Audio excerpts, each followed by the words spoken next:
Okay, boys and girls, welcome back to the show. Great to see you. We were freshly back from Vegas. UFC 310 in the books, and it was good. It was real good. Now what? What episode is it, man? We're doing a couple of people. I don't even know if it matters what episode That's it is. That's the thing, man. Yeah, you're right. You're absolutely right. But we're here. We made it. Fun Vegas weekend. We brought the boys, Sono, Schmitty, War, Brendan. Always, I love Brendan at the club. Brendan Always at the club is, if I had to pick one person. I mean, Brendan anywhere. Brendan anywhere. But at the club is just like too lit. Too fucking lit. Having the boys there was a good time. And we ended up just watching the fights at Resorts World. Sean gets a little stressed out going to the events. Yeah, I don't love going to the events. It's just like I sit there 15 minutes in between fights. I literally just hear, Suga! Suga! Can I get a picture? Yeah. The whole time. Yeah, I don't blame you. But nowhere better to watch the fights. There really nowhere better to watch fights than on your couch. And fights, top to bottom, were pretty good. Let's run through them real quick. Michael Chiesa came out there. He looked good. He never looks pretty when he fights, but he always brings the pace. He brings the pace. He's not like super rhythm, not like a crazy athletic kid, but he's very strong. He's very relentless. DC was saying on the commentary, he's almost like an old school fighter. He makes it dirty boxes really well. If he gets on your back, he's a handful, and good for him. Before that, though, Chase Hooper. Oh yeah, that was I was gonna go. Oh yeah, you're right. An order, man, or not? It's like people like order, dude. Michael Chiesa gets it done. Third round, takes out Max Griffin, who is a tough fight, and Michael Chiesa gets it done. Chase Hooper grappled Clay Guida a few months ago. I thought on my prize picks, I thought it was going to go over a minute and a half round. I thought Clay Guida was going to be able to avoid the scrambles enough. Chase Hooper takes him out in the first round, arm bars him. Clay Guida's getting up there. I think he's in the clean 40s. And when you're in the clean 40s at those lower weights, it's hard to keep up. What is a clean 40? Clean 43, halfway to 86. Yeah. And he's been through it. He trains hard. He brings that pace. But Chase Hooper is good at jiu-jitsu, takes him out. Looks strong. Yeah, it's fun watching Chase Hooper get better and stronger and slowly turn into a man. So that's good. Eric Anders came out, and Chris Weidman, it almost seemed like he gassed. But Eric Anders, he said he got rid of some toxicity in his life, got rid of his ex. His ex was causing him a lot of stress. And the guy does go around in gyms, and he's very humble. He came into my gym, did some of my jiu-jitsu classes. We got to roll for a while, and he's just open to learn. He's not a douchebag at all, and you think he would be, just like a linebacker from Alabama when they won the national title. But he's the most humble, nice guy, and he fucked up Chris Weidman. He beat his ass. He got on top of him and just beat the tar out of him. Couldn't get out. TKO, huge win for Eric Anders. That was good to see him get her done. And then Movsar Aljamain Sterling was a badass fight. I mean, for people who like fighting, I thought it was a good fight. Both those guys are such strong grapplers. Watch Movsar fight Aljo off of his back. I'm like, when Aljo gets on people's back, they cannot get out. And he ended up escaping, and those back and forth scrambles, and it was just, I thought it was a sick fight. Movsar now is 19-0. I just don't think when the higher ups see those guys, Movsar, I don't think they're like, fuck, when you got Ilya as the champ, Movsar could very well beat Ilya. But they're like, damn, do we want Movsar as the champion? So I feel like he's going to have to win at least one, possibly two more to get a title shot. I don't think Movsar beats Ilya. I mean, on any given day. He can. It's possible for sure. It's definitely possible. What if he shit himself? That's true. It's definitely possible. A lot of people thought Aljamain Sterling won that fight. A lot of controversy in that fight. It was an entertaining fight in some aspects. God, dude. Jokes. I'm kidding. Aljo, it was. They put him on the prelims. First of all, that was, and it's never a good argument when they're both saying, "No, we're on the prelims because of you," and then he said, "No, we're on the prelims because of you." It's not a good argument to have. If you're on the prelims, you're on the prelims. But if you're a jiu-jitsu wrestling fan, that fight is going to be sweet. If you're a fight fan, you want to see blood, you want to see someone get dropped and rocked and come back and do it. It's just, for the casual fans, they'd be like, what is this? And they already like to hate on Aljo, so it's like, fuck, just giving a... Yeah. But it wasn't entertaining. 15 minutes, high pace, scrambles, Moswell 19-0, 9-0 in the UFC.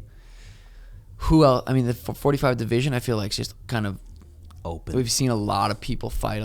The top 5-6 guys feel like they've all fought each other. So does Movsar get that fight?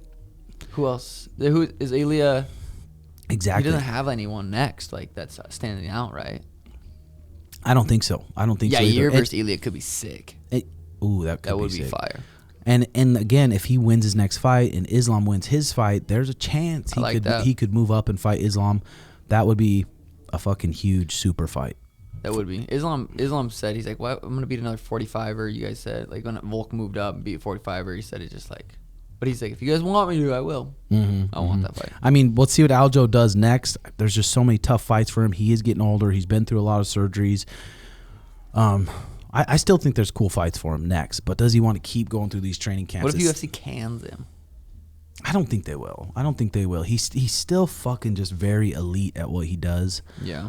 But he could be getting burnt out. I mean, when you grapple your whole life and you're 35 years old, you've been grappling since you're 12 years old.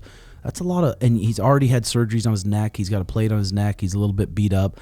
But like I said, he looked good, bro. He came out there and scrapped the whole fight. That was a goddamn grueling fight. And props to Movsar getting it done. Next up, Vicente Luque was supposed to fight Nick Diaz. Thankfully, they changed that.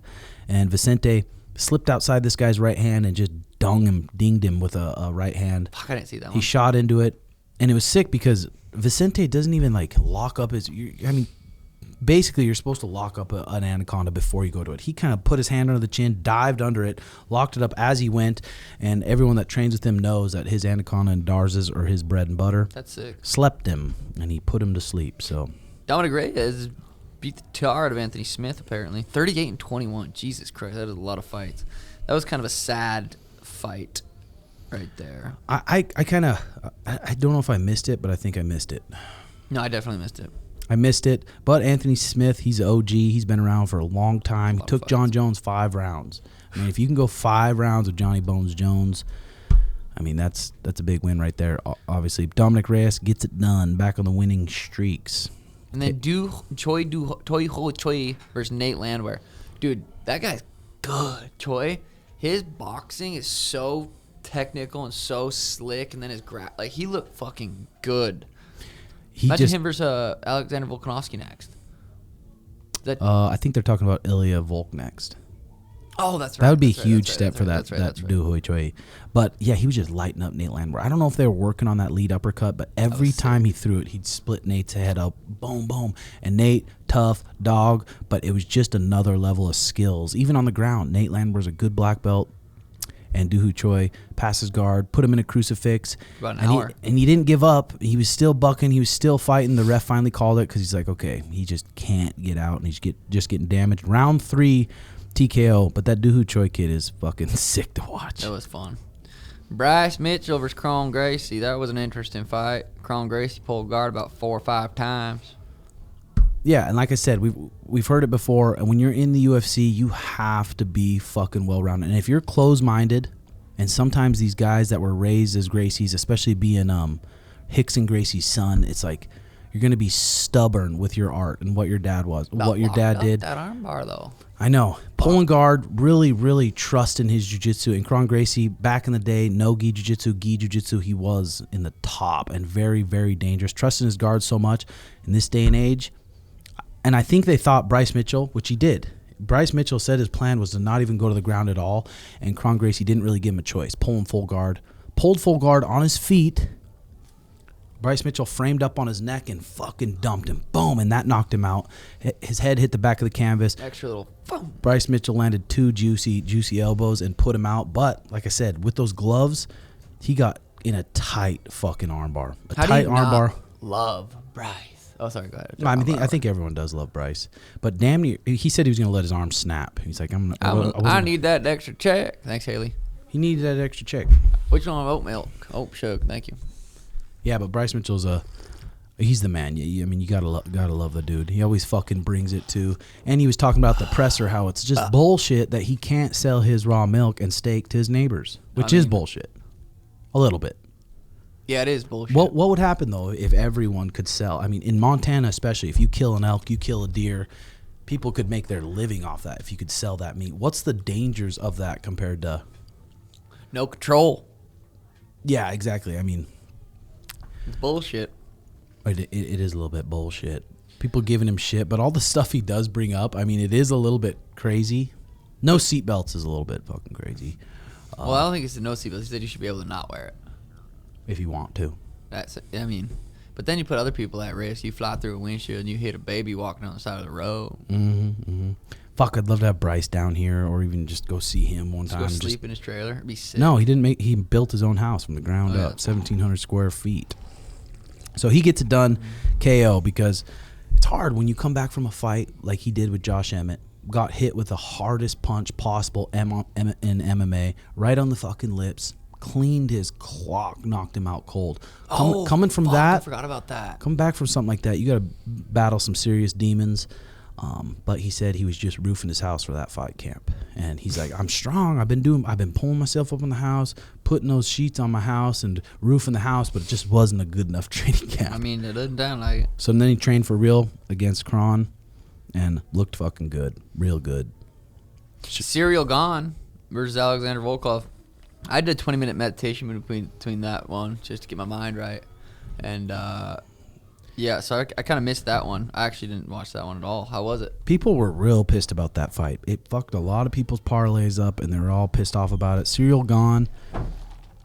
It's crazy that guy isn't on any special subs. But, dude, Serial Gone is a fucking jacked freak show. Yeah. And Volkov, I think he's 6'7", walks forward with those knees, those teeps. A tall dude like that who pressures the fuck out of you is such a nightmare fight. Okay, and then we had Shavkat Ian Gary 5-round co-main event. Very interesting fight. Ian Gary looked good. It was a close fight. I mean, there was times where he was putting Shavkat in some serious danger. Shavkat's 19-0 with 18 finishes. The only person he didn't finish was Ian Gary. Ian made Shavkat look very human, but so did Jeff Neal, I guess, too. Jeff fucking rocked him, too. But Shavkat versus Bilal next. I'm like, dude, first of all, Rogan, on accident, by no means on purpose, absolutely roasted Bilal on the mic. Said the security doesn't know who he is. Just keep in mind, the security's at the UFC event. Bilal's the welterweight champion of the world, and they're not letting him in there because they don't know who he is. And Rogan, you know how those guys are sometimes. Those people that are blocking the cage, they're doing their job.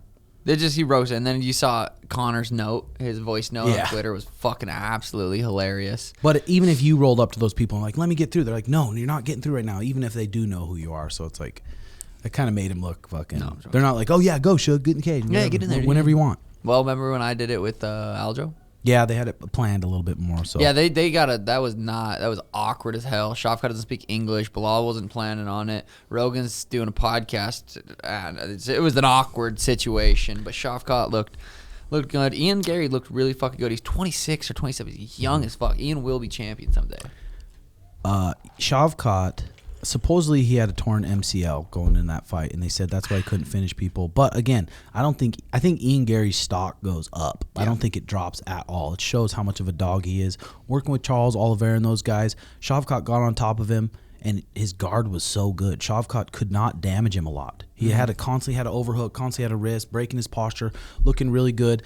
In the 5th round, against a primarily strong wrestler, grappler, he ends up taking Shavkat's back and damn near put him out. Sick scramble. Mm-hmm. Damn near put him out. And even early on, Shavkat put him against the fence, got an over-under, got double unders on him. It's like you're beat there at that point. And he just fucking did not accept that takedown. He scrapped so hard in that takedown. And I think in the 2nd, 3rd round, Shavkat's arms were lit up. Kept shaking him out. Never went 5 rounds before. And I don't know. It makes me pumped more to see even. Well, Colby versus Buckley's next weekend, so that could line up. Winner of that, Colby versus Ian. That's a big fight. That's an exciting fucking fight. That is a big fight. I mean, because Ian Gary, he looks like he walks around 195, 200, big fella, 6'3". Colby Covington's 5'10", walks around maybe 180. Doesn't cut a lot. So Ian's definitely bigger. I'd be excited for that fight too. Alexander Pantoja goes out there, submits Kaya Sukar in his debut, round 2. Alexander Pantoja calls out Demetrius. Demetrius says, fuck that. Pantoja, I think that was his 4th title defense, kind of the king of the... It's weird. It didn't feel like a big... and it should. That's what I'm like. It should. A 4th title defense, defending champions is a big deal. But again, it's like, how are you beating these guys? How is Pantoja winning these last 4 fights? split decision, Is decision. Yeah, mostly decisions. I think back to back. I thought Kai was gonna crack him with something because Pantoja blitzes in like not. It's like pretty sloppy at work. It's working. He's sloppy. Gets in on a takedown. He cracked Kai actually one time, but he just blitzes in so sloppy. I thought that Kai was gonna land one of those knees. Yeah, nasty left knees. The kid comes out and is such a springy stance. Yeah. So fucking dangerous, but how springy when you're so explosive and you're coming out with that kind of energy in a 5-round fight. You could tell Pantoja paced himself. He's been in 5-round fights Very before, experienced. and then waited for him to make a stake. Jumped on his back too. Didn't even get a mat return. Hopped on his back, and Pantoja was good from the back and took him out. Sure did. So he's making some cheddar. He calls out Demetrius Mighty Mouse. Mighty Mouse said he's gotten offers for $2 million to come back and fight. He's 38 years old now. But Demetrius isn't one of those guys that he's just still living off his old fight money. Like he's got a pop in YouTube. He's almost got 1 million subs on YouTube. He's got YouTube deals. He's like killing it with the content. So it's like he doesn't need that at that point. Yeah. Next week we're doing pods, so we might as well talk about the card coming up next week. Adrian Yanez versus Daniel Marcos. Daniel Marcos 16-0. I'm not familiar with him, but that's a fucking good record. Versus Adrian Yanez. I feel like Yanez hasn't fought in a while, but he's always fun to watch. 17-5. That's gonna be a good little fucking bantamweight scrap right there. 16-0, damn. Yeah. And then move up the card a little bit. You got Cub Swanson going back to featherweight versus Billy Quarantillo. That's actually gonna be a pretty cool fight. Billy's fucking skilled. Cub's skilled. Did Cub go to 155 ever? He went to 135. Oh, yeah, that's right. That's right. I think his leg blown out. Yeah, true. And then Colby Covington versus Joaquin Buckley. That'll be an interesting scrap there. I wonder if it's at UFC on. I wonder if that's in Vegas at the Apex. That's out. No, Jakar Close is on it, so it's in Tampa. Jakar is taking on. It's not even on the UFC thing schedule. He's taking it's right there. Joel Alvarez. Yeah, who's a dangerous dude. Throws knees up the middle. Throws Tall. long uppercuts. Very, very tall. Jakar Close, 15-2. Big fight. 15-2, and he's one of the strongest lightweights you'll ever feel. Once he grabs a hold of you and you feel his blitzes, excited for Jakar. He's the head coach here at my gym, and he's on a good little streak here. Good streak here. So, Aljamain and Merab's team. Merab got in a little scuffle with it seemed like one of Umar's little plants. Merab posted a video explaining it. That guy kind of grabbed his arm. Merab fucking freaked out. Started bucking. And then someone else on Alger's team threw some punches. Merab just can't quite seem how to get out of trouble. He's always walking around. When you're leaving that cage, it's like no matter if you won or you lost, there's people talking shit right on the sides. Every fight we've been to, there's people talking shit right on the sides. Merab just doesn't have any control of his little self. Yeah, he gets fired up pretty fucking easy. It's fired up pretty easy. Speaking of Merab got announced. Islam versus Arman got announced. I feel like, dude, that's next month. That's like 30 days away. And their 2 title fights get announced, which is, they might have known about them obviously further out, but it seemed like the Merab Umar wasn't like, no one really knew. Umar was going to fight in December. Merab wanted to fight in March. Then it was like, I might fight him in April, which is all in my head, but I don't know. But so that's happening very soon. Yeah, I think probably Merab woke up, fired up about these tweets, fired up every single thing he says, saying he's scared of Umar. And he probably knows Umar's a tough fight, but he's probably like, I'm the champ, I'm going to go fight him. He said they went to Dana's office and said, hey, I want the fight. So they booked it real quick. Umar tweeted this month, I'm pretty sure, that he had a fracture in his arm. And then he re-quoted and said, but I can still fight or something. So I want Merab to win because I want that one back. I want the rematch. I want that one back. That's what I want. But if Umar wins, huge big fight. That's a big fight too. So that's that. Merab and Umar had their little press conference. Merab made me laugh. Someone asked Umar about a question about him and Islam, and Merab said it. He said, "What was your guys' favorite experience or something together?" And Merab said, "Jacuzzi." But dude. There's a video of Merab straight up just absolutely jerking a dude in a hot tub. Maybe they weren't jerking each other. I don't know. It looked like it. In the jacuzzi? In the jacuzzi. So it's like, that was a tough one. It's like, you have a little jacuzzi video going around there too. I'm going, dude, Merab, I mean, sometimes you feel bad at the like press conference stuff. It seems like he's going to cry a lot. He seems like he gets emotional. And it didn't really make sense. Like, I feel like, you need to learn to respect me.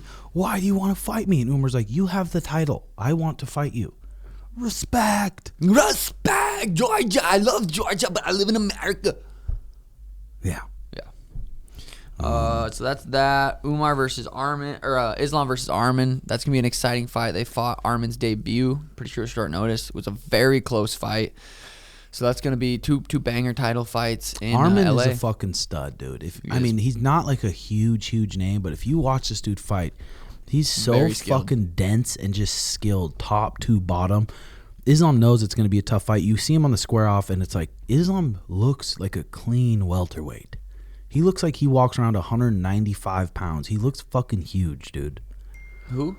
Oh, Islam. Yeah. Arman, we saw Arman at the Resorts World. It's crazy, like, how she's not a very big guy, thick, but, like, short. It's like Elia, kind of. Just, like, they still weigh a lot, but they're not very tall. Jamal Hill had a little run-in with sure did. Pereira at the UFC event, and I'm like, God, I'm glad Peniel Cruz, who is the coach of the year, fucking good for him, because Pereira, 3 title fights in a year, bro. How do you not win that? Yeah, insane. But I'm glad he split that up, because it's like, God, you got 2 dogs coming at each other. And they're kind of wanting the fight, but these are both $1 million athletes. It's like, don't let them fucking fight right now. Don't let them break their hand and do something. Pereira threw down the gloves, like, let's spar right now. Which is a fair. Like, if someone wanting to fight and you got a cage right there, it's like. And he said, what do you need the gloves for? He said, what do you need the gloves for? I get paid to fight with gloves. So. Interesting. I saw Jamal get a lot of hate on that. Really? Yeah. Just like saying he got punked. Like, Jamal got punked. I mean, Pedro said, let's go fight. I mean, I don't really know.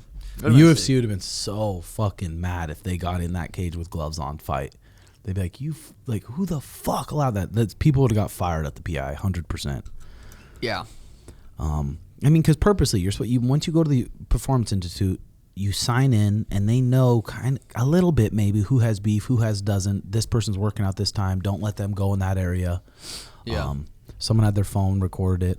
This episode is brought to you by Aries Tech. It's no longer a secret. Pro athletes are actively working to reduce the negative effects of EMF exposure, and Aries Tech has become the go-to solution for those seeking a competitive edge in protecting their health for men. One of the biggest concerns is how EMF impacts testosterone.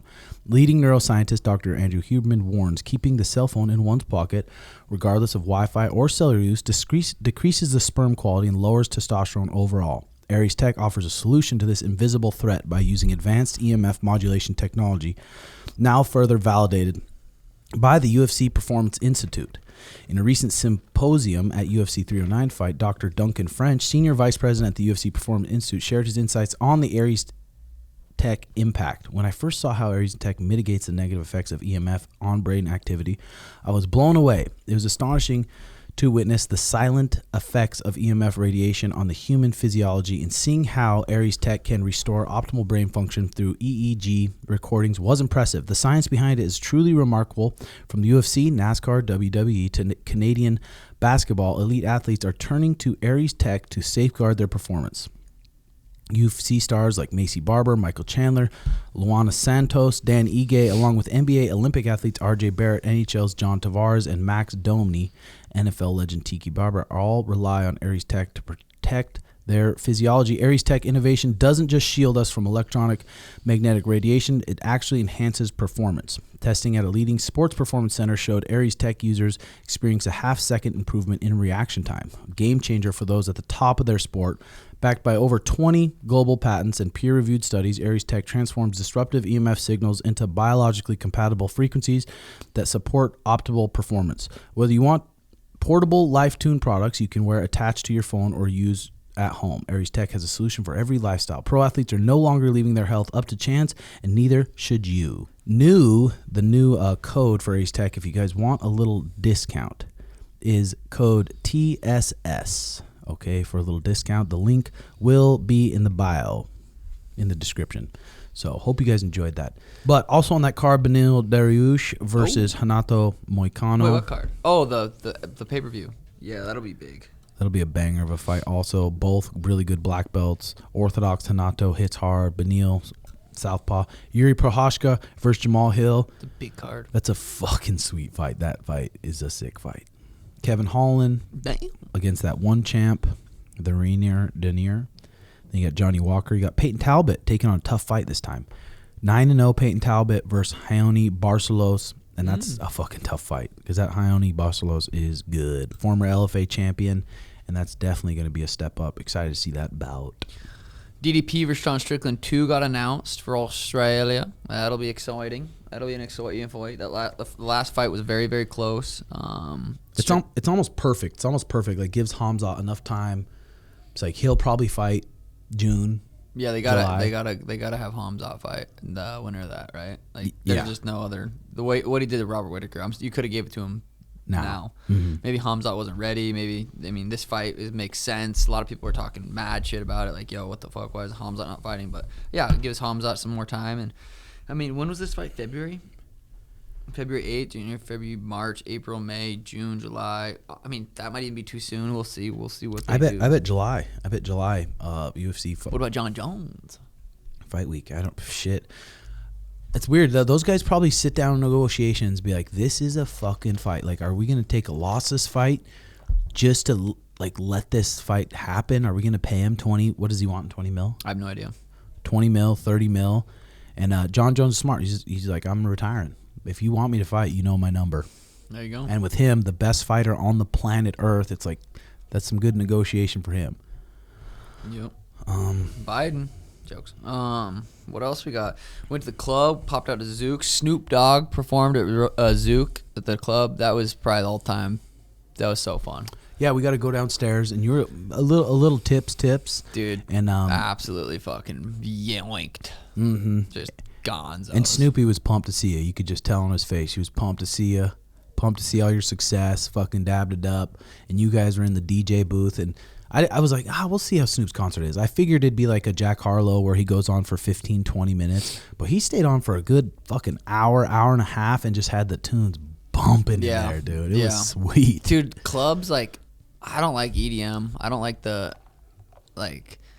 it's the hip-hop or country. Like, you gotta, if you're gonna go country, you gotta go straight country. If you're gonna go hip hop, you gotta go hip hop. But like, those are my two favorite. But hip hop, that was fucking fun. I think sometimes just flowing and feeling that shit, dude. I think sometimes at the Zook they make it more like a Tokyo vibe club where it's a lot of house music.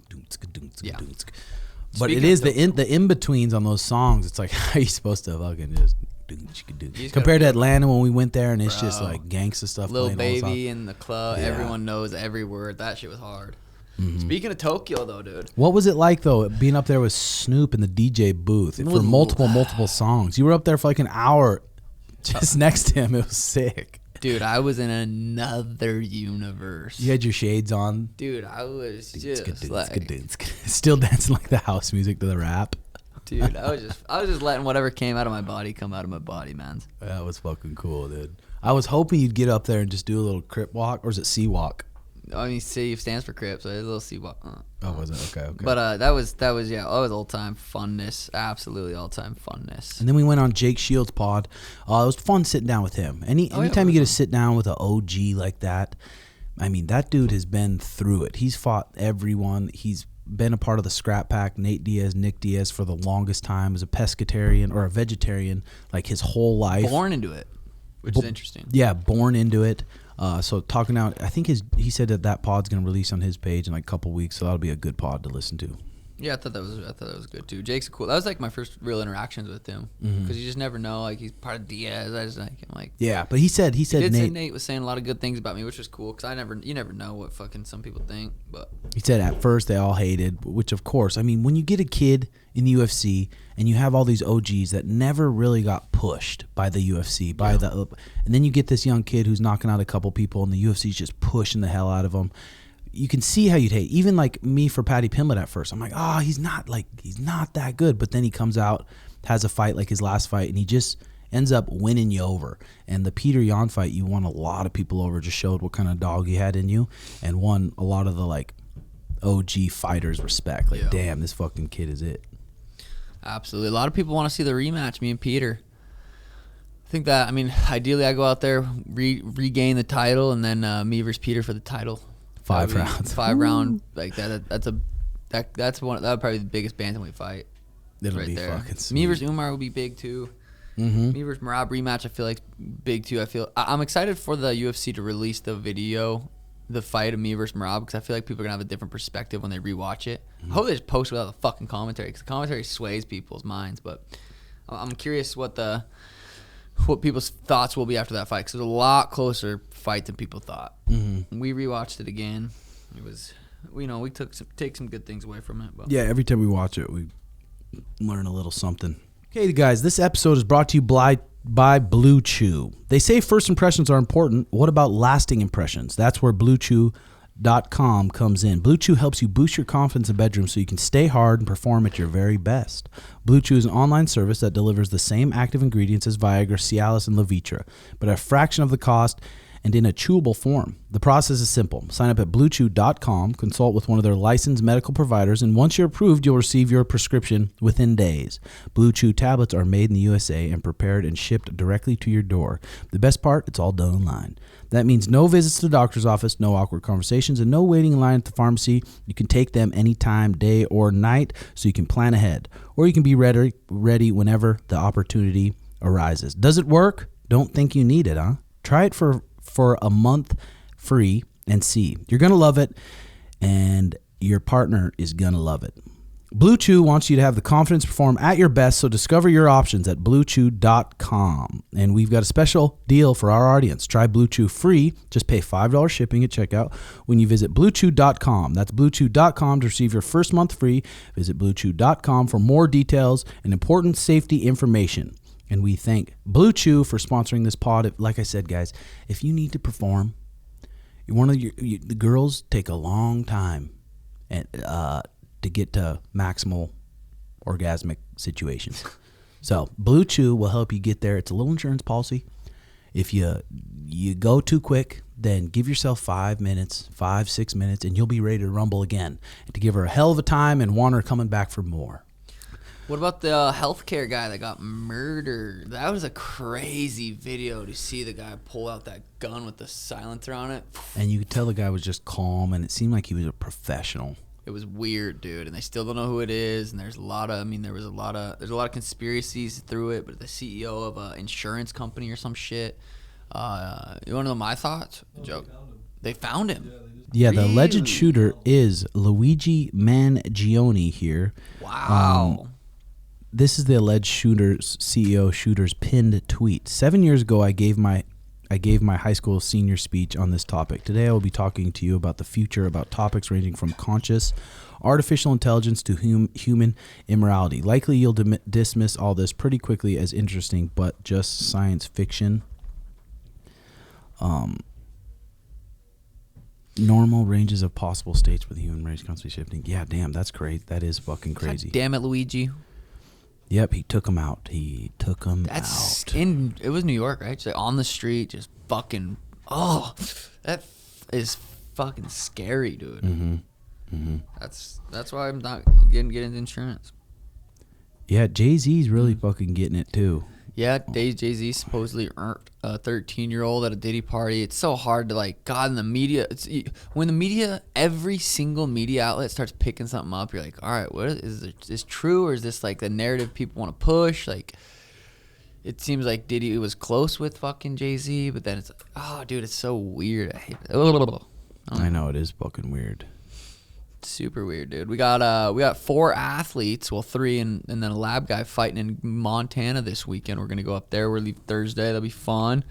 Yeah, we got Tommy Gunn McMillan, who's 6-0, who got injured on the Contender Series. He's supposed to fight this Austin Bashy kid, who was a great matchup for us. The kid is a stud, but it's just a good stylistic matchup for us. And fucking got dumped on his shoulder, fucked his shoulder up pretty good. And now he rehabbed it back, and now he's fighting a 7-4 kid who's pretty fucking good southpaw here. So if Tommy can go out and finish him, I mean, Tommy could sit out and wait until the next Contender Series and we could get one. But he's like, fuck that. He's a crazy kid, so it's better for him to stay busy and stay dialed, and he has been dialed. And then Ezra Elliott is looking to go 2-0. He's like this 135-pound. Yeah, 3-0. 135-pound Hamzat. He has the same style. If he gets the body lock on you, you're damn near fucked. Yeah. The kid is an expert grappler for his age, and he has insane cardio. So he's going out there to get another win. And then my boy, who's a striking coach here at the my academy. JJ, he's looking to go 2-0 as an amateur, I believe, which will be fun. We head out Thursday, and that'll be a good little trip. My dad shot a couple elk, couple deer, so I'm going to be coming back with multiple coolers full of wild game. Good old Allegiant flight. Can't wait. Oh, it is weird. It's like, damn, we just got back and we're leaving again. But I swear to God, that sauna I do fairly religiously 4 or 5 times a week, sometimes more. I feel like it's just keeping me healthy. On top of all this stuff, I've been so good with all my healthy habits. Like I've been eating good, sleeping good, other than fucking Vegas this weekend. We slept good. I slept for about 3 hours total. Oh, dude, I didn't fucking go too hard in Vegas because that Texas trip took it out of me. I was finally healing from my sickness, so I didn't get too tuned up. I was like, fucking, I'm like, God, I need to be home. But I just accepted it. I'm like, we're out here with the boys. Yeah. Have a fucking good time. God damn it. Always a good time having old Schmitters on the trip. Love having them around. Just like you said, when he left the table, it's like, God. I know. Big Schmidt's presence is great. I love having Schmidt at the table. Just a good dude, good dude. He gets through his swings, though. There was a couple times where he was down, but he comes back up. Yeah, give him a half hour. He'll switch it around. Yep, give him a half hour. He switches it around. But, again, another successful, fun trip. This Japan trip, so it's going back and forth. It's happening. The Ryan Garcia fight's happening. No, it's not. We're going to Japan. No, we're not. At this point, we are, but who knows? Our flights are not booked, so... If it goes through, I'm going to be commentating on that fight in Japan, in Tokyo. Tim and I will be going out there and in a couple weeks. Going to experience Tokyo for the first time. Probably do 5 to 7 days, somewhere around there. Oh, fuck. 7? Well, dude, think about when you fly there. A day. You lose a day. So, and then be there 3 days and then fly back. Yeah. It's 12 hours. 12 hour time difference. Mm-hmm. So it'll be... Too long, dude. 3 days there and then one day back. Fucking money. 3 full days there. Yeah. But that's a 5 days. Yeah, exactly. Yeah. Not 7. Not 7. We don't know how to do 7. Hell no. I'm gonna be fucking jerking off my first class seat. And then I think I got 7 guys competing at the World's Jiu-Jitsu Nogi Worlds. That's this week. And I have 4 who, there's a good chance they could win. It's crazy with those tournaments because those tournaments in your bracket, you got 50, 55, 60 people of the best in the world in your bracket. So you have a grueling match. The hardest part about those is just getting your mind right and getting your ready for the next match. Because those jiu-jitsu tournaments, it's not like you in wrestling, they'll run the whole rest of the bracket, they'll run consolations. So you got a good hour and a half to your next match. Jiu-jitsu, you could have 10, 15 minutes before your next match. And then you have a fucking ton. So you got to be a real beast. But I have some guys that definitely could come home with some medals. I'm pumped for that. And it pisses me off when I can't. It's like these fights are so important for our guys this weekend. These matches are so important for Jiu-Jitsu Worlds. I wish I could make it both, but I can't. But they'll get taken care of. Yeah. No, they sure will. What else, man? I got my this huge fucking red light. You got the same red light as me. This just giant red light that's like two of me. And I got it hung from my roof. Did my PMF this morning. Did my red light hot and cold last night. Next Saturday my sauna comes and it's one of those rock ones, so there'll be the steam. You can put eucalyptus. And they were saying 2 20-minute sessions in the morning at 195 degrees with a half hour in between is just optimal. Yeah, dude, I love my sauna. I crave it. Dude, I could not wait to get home. First thing I did was go and warm that sauna up. Mm-hmm. It was incredible. We haven't been playing Call of Duty very much. Haven't been streaming very much. It's been nice, to be honest. I always go through phases, but it's just like Call of Duty right now. It's not that fun. It's it's there, but you said you played off stream the other day. You had a little fun. I just gotta wait till my internet is a little bit better because it works. Something happened with Verizon. They're like, "Oh, we feel so bad, so we're gonna give you free internet for life." I'm like, "Oh, sweet." The fast internet's like $300 a month. So I'm like, God, I just can't. For Verizon? No, for the Cox, the fastest Cox. So that's why I haven't been streaming for my streamers. But maybe we'll get back to it. Yeah. Mm-hmm. Other than that, got hydrated, stayed hydrated, and my little Maine Coon cat. Oh God. She's just getting a little attitude now. She's getting a tad confident. Well, she had a fucking weird confidence coming in to the house from day one. She thought she owned the joint. She did. Mm-hmm. Poodles love her. And then I got these 2 cats that live in my shed that they're barn cats, and just like I love it that all my animals get along so well. They all can just be hanging out in one area. No one's eating no one, and it's good. Dude, you might have the nicest poodles of all time. Hazel, though, like, I know. She is the most loving. She just wants to cuddle, dude. That's it. It's crazy how just loving she is. Mm-hmm. Because you used to beat her, which is... No, I'm kidding. What else, man? Other than that, what'd you end up doing for dinner last night? Oh, I fucking got a triple club wildflower sandwich, ate that thing, and zonked. Did you? What'd you do? Mariah whipped up some quesadillas with a little salad and watched Sister Wives. That Sister Wives show is so fucking good. I'm almost addicted to that show. You do love that show. And watching how this guy navigates this drama with all 4 of these wives is fucking what season insane. you on? But I guess it gets really bad. I guess it gets really bad. I guess one of their kids ends up later in the seasons. A brand new season just came out, but one of the kids commits suicide. Oh, one of the girls, like the main girl, she turns to a boy.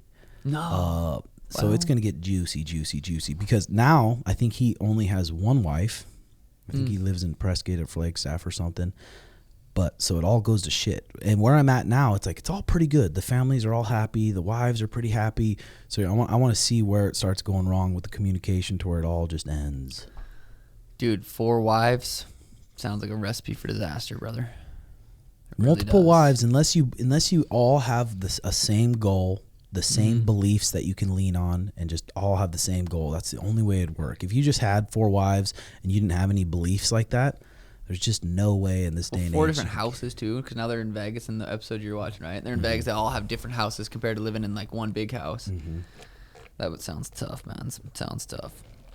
My dad's coming down. Gonna come down and visit. That'll be good. He'll be here for a week. Trying to get him to move here.